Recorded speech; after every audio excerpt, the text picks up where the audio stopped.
বন্ধুগণ, আপনারা যে সওগাত আজ হাতে তুলে দিলেন, আমি তা মাথায় তুলে নিলুম। আমার সকল তনু মন প্রাণ আজ বীণার মতো বেজে উঠেছে।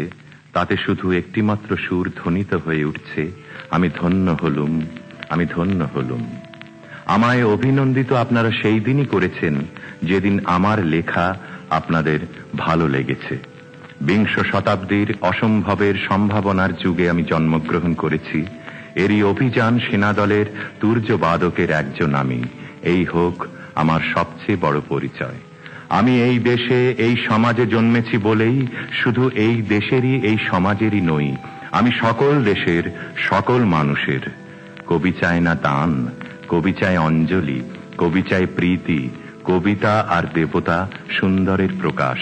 সুন্দরকে স্বীকার করতে হয় যা সুন্দর তাই দিয়ে। সুন্দরের ধ্যান, তাঁর স্তবগানই আমার ধর্ম। তবু বলছি, আমি শুধু সুন্দরের হাতে বীণা, পায়ে পদ্মফুলি দেখিনি, তাঁর চোখে চোখ ভরা জলও দেখেছি। শ্মশানের পথে, গোরস্থানের পথে তাঁকে ক্ষুধা দীর্ণ মূর্তিতে ব্যথিত পায়ে চলে যেতে দেখেছি। যুদ্ধভূমিতে তাঁকে দেখেছি, কারাগারের অন্ধকূপে তাঁকে দেখেছি, ফাঁসির মঞ্চে তাঁকে দেখেছি। আমাকে বিদ্রোহী বলে খামোখা লোকের মনে ভয় ধরিয়ে দিয়েছেন কেউ কেউ। এ নিরীহ জাতটাকে আঁচড়ে কামড়ে তেড়ে নিয়ে বেড়াবার ইচ্ছা আমার কোনো দিনই নেই। আমি বিদ্রোহ করেছি, বিদ্রোহের গান গেয়েছি অন্যায়ের বিরুদ্ধে, অত্যাচারের বিরুদ্ধে। যা মিথ্যা, কলুষিত, পুরাতন, পচা, সেই মিথ্যা সনাতনের বিরুদ্ধে, ধর্মের নামে ভণ্ডামি ও কুসংস্কারের বিরুদ্ধে। কেউ বলেন আমার বাণী জবন, কেউ বলেন কাফের। আমি বলি ও দুটোর কোনোটাই নয়। আমি কেবলমাত্র হিন্দু মুসলমানকে এক জায়গায় ধরে এনে হ্যান্ডশেক করাবার চেষ্টা করেছি, গালাগালিকে গলাগলিতে পরিণত করার চেষ্টা করেছি। সে হাতে হাত মেলানো যদি হাতাহাতির চেয়ে অশোভন হয়ে থাকে, তাহলে ওরা আপনি আলাদা হয়ে যাবে। আমার গাঁট ছড়ার বাঁধন কাটতে তাদের কোনো বেগ পেতে হবে না, কেননা একজনের হাতে আছে লাঠি, আরেকজনের আস্তিনে আছে ছুরি। হিন্দু মুসলমানে দিন রাত হানাহানি, জাতিতে জাতিতে বিদ্বেষ, যুদ্ধ বিগ্রহ, মানুষের জীবনে একদিকে কঠোর দারিদ্র, ঋণ, অভাব, অন্যদিকে লোভী অসুরের চক্ষের ব্যাংকে কোটি কোটি টাকা পাষাণ স্তূপের মতো জমা হয়ে আছে। এই অসাম্য ভেদ জ্ঞান দূর করতেই আমি এসেছিলাম।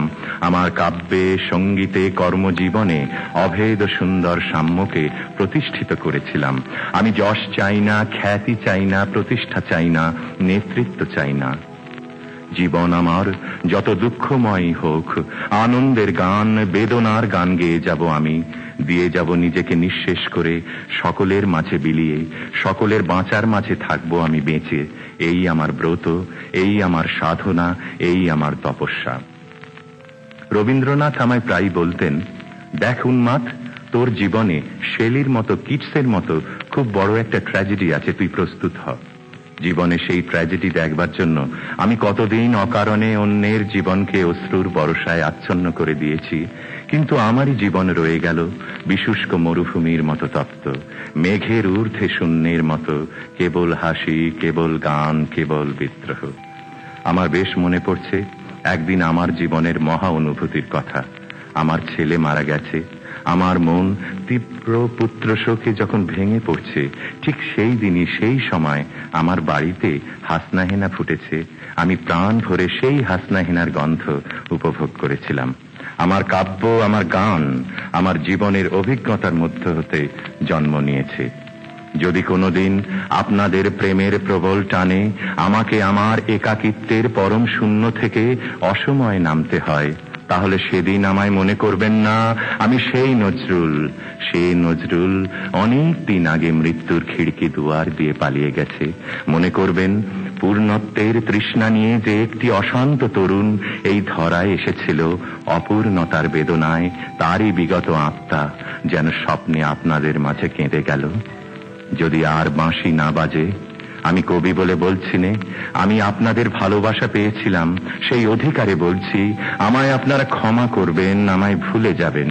বিশ্বাস করুন, আমি কবি হতে আসিনি, আমি নেতা হতে আসিনি। আমি প্রেম দিতে এসেছিলাম, প্রেম পেতে এসেছিলাম। সে প্রেম পেলাম না বলে আমি এই প্রেমহীন নীরস পৃথিবী থেকে নীরব অভিমানে চিরদিনের জন্য বিদায় নিলাম।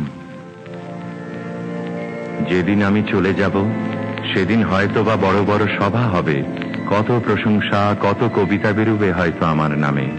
দেশপ্রেমিক, ত্যাগী, বীর, বিদ্রোহী, বিশেষণের পর বিশেষণ টেবিল ভেঙে ফেলবে থাপ্পড় মেরে, বক্তার পর বক্তা। এই অসুন্দরের শ্রদ্ধা নিবেদনের শ্রাদ্ধ দিনে বন্ধু তুমি যেন যেও না। যদি পারো চুপটি করে বসে আমার অলিখিত জীবনের কোনো একটি কথা স্মরণ করো। তোমার ঘরের আঙিনায় বা আশেপাশে যদি একটি ঝরা পায়ে পেশা ফুল পাও, সেইটিকে বুকে চেপে বলো, বন্ধু আমি তোমায় পেয়েছি। তোমাদের পানে চাহিয়া বন্ধু আর আমি জাগিব না, কোলাহল করে সারাদিন মান কারো ধ্যান ভাঙিব না। নিশ্চল নিশ্চুপ আপনার মনে পুড়িব একাকী গন্ধ বিধুর ধূপ।